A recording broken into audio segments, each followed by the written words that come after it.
तर नमस्कार मंडळी, पुन्हा एकदा स्वागत आहे तुमचं माझ्या चॅनलमध्ये राहुलशती ब्लॉग मध्ये. आणि मी निघाली आहे राशीला स्कूलमधून आणण्यासाठी, पण आज मॅडमची फरमाईश आहे की तिला आज पिझ्झा खायचा आहे. सो आम्ही आज मस्त व्हेज आणि नॉनव्हेज पिझ्झा बनवणार आहोत. तर मी त्याची रेसिपी तुम्हाला दाखवेनच की कसा बनवला ते. तर आम्ही निघालो सर्व सामान आणायला. सामान आणून मग तसंच आम्ही तिला पिकअप करून मग घरी येणार आहोत. तर आपण भेटूया आपण त्या दुकानामध्ये, नीलकंठ नाव आहे त्या दुकानाचं. तर तिथे सगळं सामान मिळतं, पूर्ण सामान जिथे जे आपल्याला हवं ते. तर आम्ही त्या दुकानात आधी जाणार आहोत, त्यानंतर तिला शाळेतून घ्यायला जाणार आहोत. तर आता भेटूया नीलकंठमध्ये. नेहमी बाहेर खाऊन पिझ्झा खूप कंटाळा आला आहे, त्यामुळे मी विचार केला नेहमी सारखं काहीतरी वेगळं असं तिला बनवून द्यावं. सो त्यासाठी आज मी तिला पिझ्झा बनवते आणि खूप खुश होईल. तिचं रिॲक्शन नक्की बघा. आणि आज मी बनवते खूप दिवसांनी पिझ्झा. चला.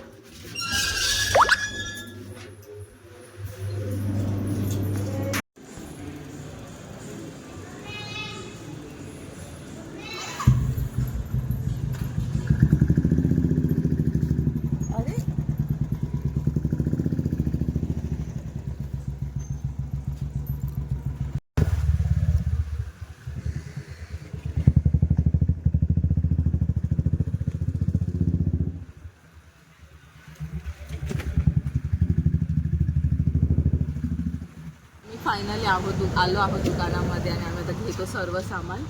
तर चला.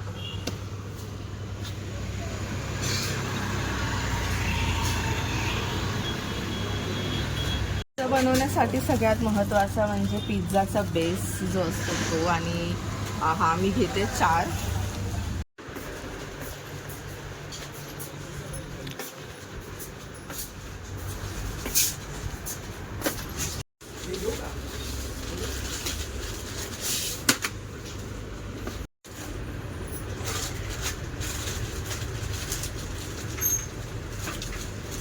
पिझ्झा सॉस,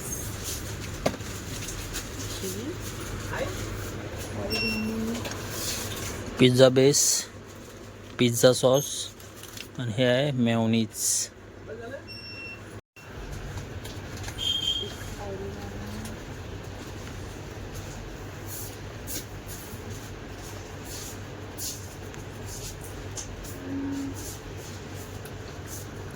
तर फायनली श्रुतीने घेतलेलं आहे हे मिक्स हर्ब्स, ऑर्गॅनो आणि चिली फ्लेक्स. पिझ्झासाठी खूप महत्त्वाचे असतात. फायनली आम्ही पिझ्झा बनवण्याचं सामान घेतलेलं आहे. हे बघू शकता, हे पिझ्झा बेस आहे चीज, ऑरेगॅनो, हे आहे pizza pasta sauce ready to make, आणि हे आहे रेड चिली, आणि सॉरी हे मेयोनीज आहे, सॉरी. अशा पद्धतीने आम्ही बटर, अशा पद्धतीने आम्ही पिझ्झाचं सगळं सामान आणि कोल्ड्रिंक पण घेतलेलं आहे. पिझ्झा खायचं म्हटलं कोल्ड्रिंक तर लागणार. थम्स अप घेतलेला आहे.